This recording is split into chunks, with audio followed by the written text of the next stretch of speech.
सेना का एक रिटायर्ड कैप्टन जो देख नहीं सकता अपनी जिंदगी खत्म करने की कोशिश कर रहा था, पर जब उसकी जिंदगी में सारा नाम की औरत आई तो उसके सारे प्लान्स बदलने लगे और इसी बदलाव को 1974 की film Scent of a Woman में दिखाया गया है। इसी फिल्म को दूसरी भाषा में बनाया गया है और फिल्म के एक्टर को अकेडमी अवार्ड यानी कि एक ऑस्कर भी मिला है। वो भाषा कौन सी है और उस एक्टर का नाम क्या है, ये हमें कमेंट्स में जरूर बताएं और अपनी फिल्म नॉलेज हमारे साथ शेयर करें।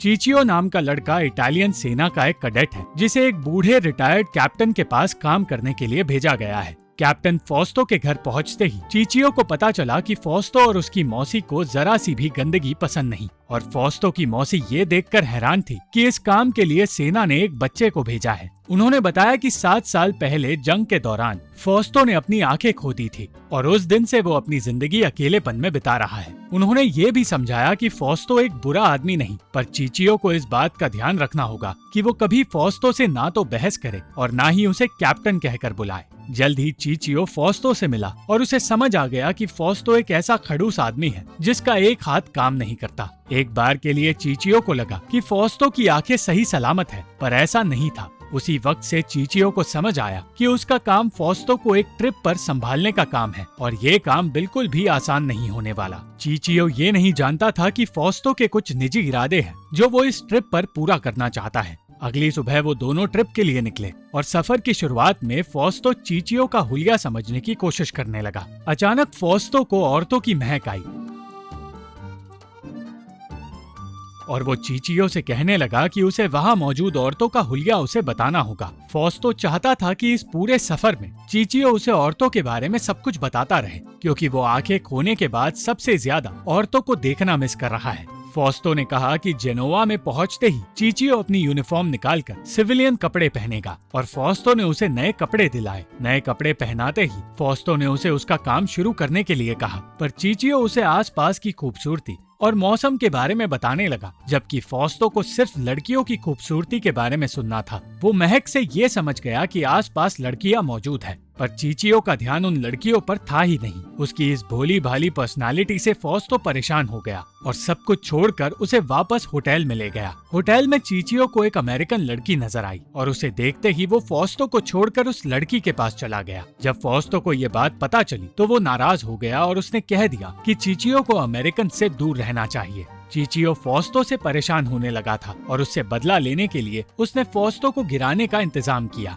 उसे लगा कि अब फॉस्टो उसे परेशान करना बंद कर देगा, पर फॉस्टो ने उसे सोने नहीं दिया क्योंकि वो चाहता था कि चीचियो उसे न्यूज़पेपर पढ़कर सुनाए। कुछ देर के लिए हंसी मजाक करने के बाद चीचियो को सोने का मौका मिला, पर पूरी रात उसे नींद नहीं आई क्योंकि फॉस्टो ने एक ऐसा होटल चुना था जहां रात भर ट्रेन की आवाज सुनाई देती है। परेशान होकर जब वो कमरे से बाहर निकला तो उसे एहसास हुआ कि फॉस्टो सिर्फ अपनी तकलीफ छुपाने के लिए लोगों से बुरा बर्ताव करता है। फॉस्टो के सामान में चीचियो को एक औरत की तस्वीर और एक गन मिली, जिसके बाद वो वापस अपने कमरे में चला गया। वो समझ नहीं पाया कि एक अंधे आदमी को एक तस्वीर और गन की क्या जरूरत पड़ गई और उसे लगने लगा कि फॉस्टो शायद उसे ही मारना चाहता है। अगले दिन वो दोनों फिर से शहर के सैर पर निकले और चीचियो नजर आ रही हर एक औरत का हुलिया फॉस्टो को बताने की कोशिश करने लगा। अचानक फॉस्टो ने चीचियो से कहा कि उसे उस प्रोस्टिट्यूट को ढूंढ कर लाना होगा जिसके बारे में उसने फॉस्टो को कल बताया था। उसे ढूंढना चीचियो के लिए आसान नहीं था।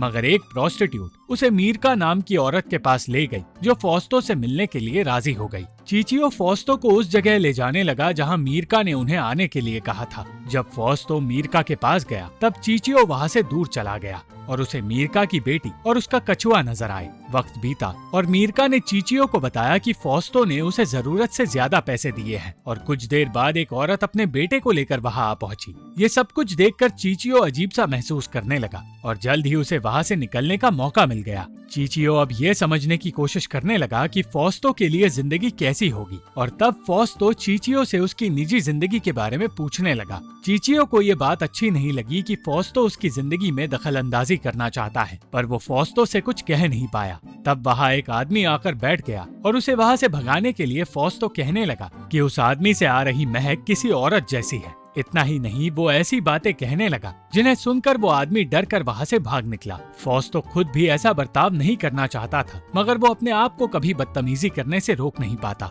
चीचियो अब फॉस्तो से पहले से ज्यादा डरने लगा, पर वो चाहकर भी वहाँ से निकल नहीं सकता था। वो दोनों रोम पहुँचे, जहाँ उनकी मुलाकात फॉस्तो के कजिन से हुई, जो एक पादरी है। उससे मिलने की फॉस्तो के लिए सिर्फ एक वजह थी। वो ये जानना चाहता था कि शैतान और नर्क सचमुच होते हैं या नहीं, क्योंकि वो जानता था कि उसने जिंदगी में इतने पाप किए हैं कि मौत के बाद उसे स्वर्ग नसीब होने ही नहीं वाला। मगर उसके भाई का कहना था कि उसे ऊपर वाले ने पहले ही माफ कर दिया है, क्योंकि जिंदगी भर तकलीफें फॉस्तो के साथ ही रही है और उसे हर एक गलती की सजा पहले ही मिल चुकी है। फॉस्तो अब एक पत्थर बन चुका था, जिसे ना तो कुछ महसूस होता है और ना ही उसे जीने की कोई चाह है। अपने भाई से मिलकर जब वो एक कैफे में गया तो उसे आवाज सुनकर समझ आ गया कि आसपास एक अंधा आदमी लॉटरी टिकट्स बेच रहा है। उसने चीचियो से कहा कि उसे सारी टिकट्स खरीदनी होगी और इस तरह उन दोनों ने एक अच्छा काम किया। इसी के साथ फॉस्तो ने चीचियो को अच्छी और बुरी लड़कियों के बीच के फर्क को पहचानना सिखाया और फिर वो दोनों किसी दूसरे होटल में आराम करने चले गए।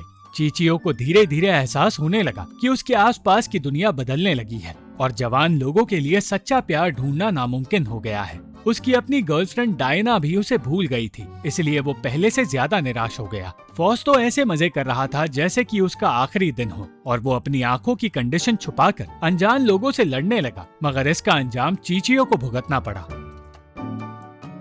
पूरी रात वो चीचियो के साथ शहर में घूमता रहा और इसकी वजह से चीचियो सो भी नहीं पाया और उसे इसी हालत में नेपल्स शहर में जाना पड़ा, जो उन दोनों के सफर का आखिरी शहर था। नेपल्स में वो दोनों एक रिटायर्ड सैनिक से मिलने गए, जो फॉस्तो की ही तरह देख नहीं सकता। उसी घर में उन्हें सारा नाम की लड़की मिली, जो चीचियो को पसंद आने लगी और जिसकी तस्वीर चीचियो ने फॉस्तो के सामान में देखी थी। उस सैनिक के केयरटेकर रफेल ने चीचियो से कहा कि सारा सालों से फॉस्तो से प्यार करती आई है, इसलिए उसे सारा के बारे में भूल जाना चाहिए। चीचियो की रफेल से दोस्ती तो हो गई, पर रफेल इतना अजीब था कि चीचियो की उससे बहस भी हो गई।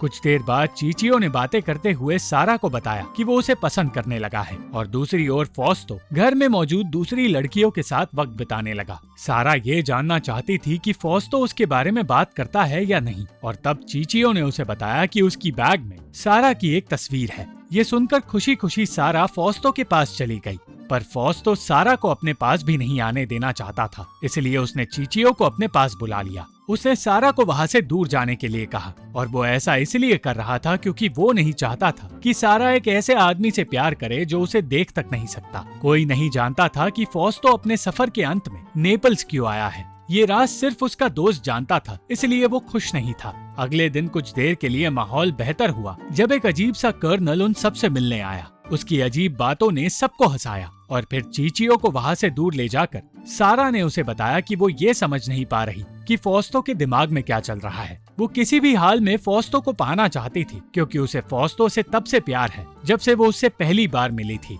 फॉस्तो उसके पिता का दोस्त हुआ करता था और बचपन में उसे देखते ही वो उसके प्यार में पड़ गई। मगर सालों बाद जब वो उससे फिर से मिली, तब वो ये नहीं जानती थी कि फॉस्तो ने अपनी आंखें खो दी है और ये सच जानने के बावजूद वो उसी के साथ रहना चाहती है। कुछ देर बाद फॉस्तो गलती से उस कमरे में घुस गया जिस कमरे में सारा मौजूद थी और अनजाने में उसने सारा को छू लिया।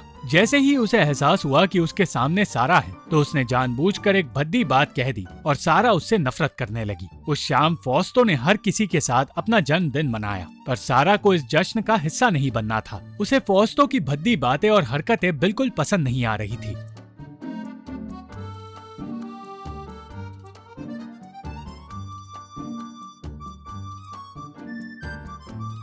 पर जब उसने फॉस्तो को अपने बारे में ऐसी बातें कहने के लिए कहा, तो फॉस्तो कुछ कह नहीं पाया। रात बीतने के बाद सारा ने फिर से कहा कि वो फॉस्तो के साथ जिंदगी बिताना चाहती है, पर फॉस्तो ने साफ साफ कह दिया कि वो जिंदगी भर एक अपाहिज को संभालने के बारे में सोच रही है और ऐसा करके वो खुद को एक कुएं में धकेल रही है। कुछ देर बाद चीचियो और सारा को गोली चलने की आवाज सुनाई दी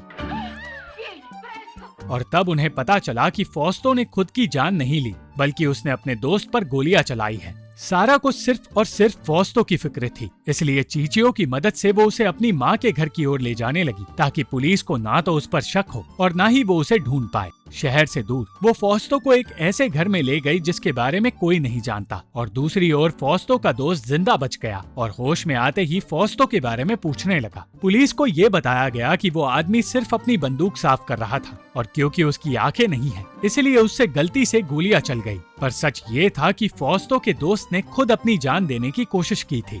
ये सब कुछ जानकर कर्नल फूट फूट कर रोने लगा और इन बातों से अनजान चीचियो सारा को संभालने की कोशिश करता रहा, जिसे फॉस्तो बार बार दूर भगाने की कोशिश कर रहा था। सारा के कहने पर चीचियो को उसके पास जाना पड़ा और उसने फॉस्तो से ये बात छुपाई कि उसके साथ सारा भी अंदर आई है। फॉस्तो ने चीचियो को सब कुछ बताना शुरू किया और कहा कि वो एक डरपोक है जो दुनिया को ये दिखाने की कोशिश करता है कि उसे किसी भी चीज से डर नहीं लगता, मगर वो अपनी जान देने के फैसले से भी पीछे हट गया क्योंकि वो अपनी मौत के बारे में सोचकर डरने लगा। ये सुनकर सारा ने उसे संभालना शुरू किया और समझाया कि हर इंसान डरता है, इसलिए शर्मिंदा होने वाली कोई बात नहीं। राफेल के जरिए जब फॉस्तो को पता चला कि उसका दोस्त जिंदा है तो वो निराश होने के बजाय खुश हो गया और उसने चीचियो को बताया कि उसने और उसके दोस्त ने साथ मिलकर अपनी जान देने का फैसला किया था, मगर ना तो उसका दोस्त खुद की जान दे पाया और ना ही फॉस्तो खुद कुछ कर पाया। उसने चीचियो को वापस घर लौटने के लिए कह दिया और अपने दोस्त फॉस्तो और सारा को अलविदा कहकर चीचियो वहाँ से निकल गया।